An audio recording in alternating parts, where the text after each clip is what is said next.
Well, hey guys, welcome to this episode of the Rachel Cruze Show. And one of my favorite things I get to do is take your questions. And now, thanks to technology, we actually get to have the real life person with us asking the questions. So today I have Marissa with me. Marissa, welcome to the show. Hi, it's nice to be here. Thank you. Okay, and we were just talking before we started filming, but you're actually in your classroom because you're a fourth grade teacher. Yes. So we're trying to catch us in at the end of the school day. So I love it. How are you doing with COVID stuff? Has it been crazy, or have you guys been in school? we've been in school for most of it. We had to quarantine a little bit, but we've been able to follow procedures and Good. staying apart and doing really well. So I know teachers you guys have had a lot to deal with for sure. So we appreciate the teachers. We love the teaching community out there. So thanks for all you do. So tell me a little bit about your money journey, where you're at, kind of like the state of the union, if you will, with Marissa and her money. Sure. So I had sent in as my question. I'd always kind of grown up in a family that had a money scarcity mindset that struggled with a bankruptcy at one point, and that was kind of formed a lot of my teenage years. And so then in my 20s, I spent a lot of time wanting to make sure that that wasn't something that happened to me. And so also focused a lot on debt payoff. And so now I'm at the point where I did have a lot of student loans, but they are now like a month away from being paid off. Oh, congrats. How much have you paid off? A lot. I don't even know anymore. It's got to be over 30,000 at least. Okay. So, awesome. I don't even remember. But yeah, so it's now at the point where it's so close to being done, and have been able to pay a lot quicker and towards the end as well, just with being able to snowball.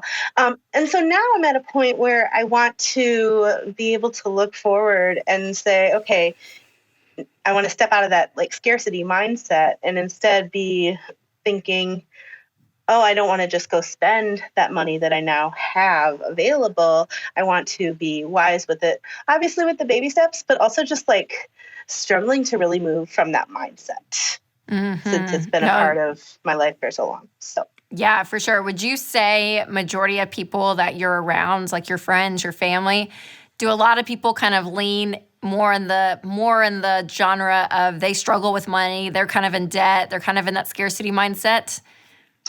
I think it's more of a mixture of different people. Yeah, I'd say it kind of depends. No, that's good. Yeah. Well, I was going to just say, I think that's one influence that we don't think about a lot, but almost because what you're saying is exactly right. It's your mindset that has to change because your numbers have changed. Like you're going to be out of debt, Marissa, completely in a month. Yeah. Like that's insane, right?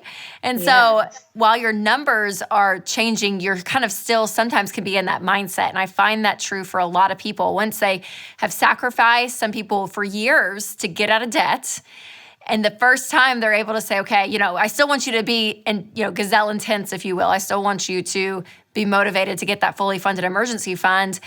But especially after that step, it's like this feeling of, okay, what do I do now? Because I actually have money. Like, well, what is this like? And I feel like that's something a lot of people don't talk about when it comes to personal finance, is it's this idea that you have to emotionally catch up to where you are. Yeah. And for you, it's like you haven't even been able to emotionally catch up with where your numbers are. Right. And so for you, do you feel like when you do, you're nervous and you're scared, a little fearful that you're going to just waste money, that you're going to do something extreme? Like what is the actual fear, do you think? Yeah, just kind of waste it. Just to almost be like, I don't think that I would do anything extreme, but then just also just be like, okay, all right, so Starbucks here and Target run here, and that's no big deal anymore because I now have the funds to do so. And still focusing on the next set of baby steps, but also wanting to really have a better like attitude to it overall and not just say, okay, and now I've moved on to these steps, but instead say these are the new like goals perhaps, or whatever that kind of looks like. Yeah. I think that's where my question is. No, for sure. So yeah, no, that's great. So I think a couple of things. I think one, the tactical but just true, the tried and true budget, that's going to help you a lot. And that really is your permission to spend. That's being able to say, okay, I have this amount to spend for out to eat, and maybe Starbucks falls in that category, and I have the money there. Like, I can spend it. It's what is appropriate percentage of my overall income. This is right. You have a plan in place. That's why I love the budget, is because it does take that fear, that shame, that guilt, that questioning, any of those feelings and emotions you have. It kind of can put them aside in a tactical sense because you see it on paper and you're like, no, this is it. Like, I have the money. It's here. I can take a deep breath and actually spend, and I'm not going out of control. I'm not being wasteful. This is the plan. So that kind of gives you the black and white answer, but there's still that emotional piece that we're talking about, right? That you kind of have to emotionally catch up to the fact that you can go to Starbucks, right?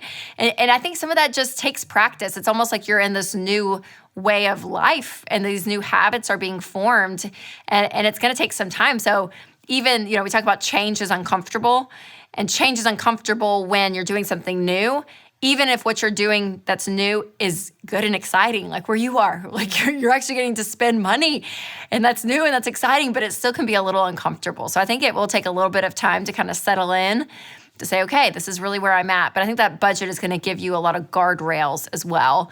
But also the people in your life, like we kind of mentioned earlier in the call, that's important to have a few people in your corner that are cheering you on. Are you single? Are you married? What's your relationship status? I'm single. Okay. So I would have like a good girlfriend, if you have one, or someone that you just love and trust, to say, okay, hey, here, I just want to be able to talk through some of these fears that I have or these questions. Like, even to have a good friend, like, I know it's silly, but you said Starbucks and it made me think, I'm like, yeah, even when you're in line and you're like, hey, Sarah, or whoever the girl is, you're like, okay, I'm in line for Starbucks and I know I can pay for it, but like, I have this shame talk in my head saying like, I shouldn't be doing this, but I can, it's there. And for someone to say, yes, Marissa, you're okay. Like, almost giving you permission, right? Having that person who's cheering you on in your corner, even for something as small as a Starbucks coffee, to be there with you. And I think that that's a really important piece of this, because money is not just transactional, it's relational. And so to bring someone or people in your life that you can have those conversations with, I think is huge.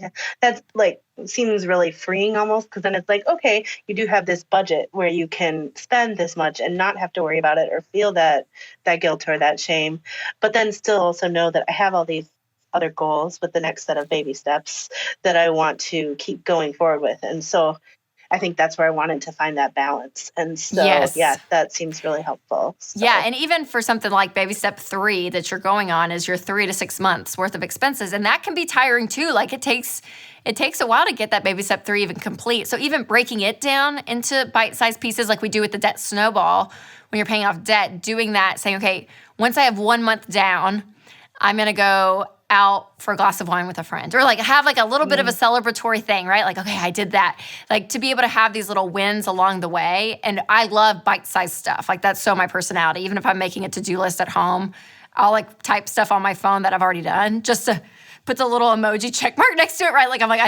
I need to feel like I'm checking things off. So even breaking down baby step 3 into little bite-sized pieces, just for your own sanity, feels good, because you can still feel that progress. So that might help too, because it can seem daunting at times, right? Or you're looking and you're thinking, oh, wow, that's so much. But you got it, girl. And you have no debt. So you have income. When your paycheck hits, it's all yours, which is so exciting and so freeing. And that's when you get to do some amazing stuff.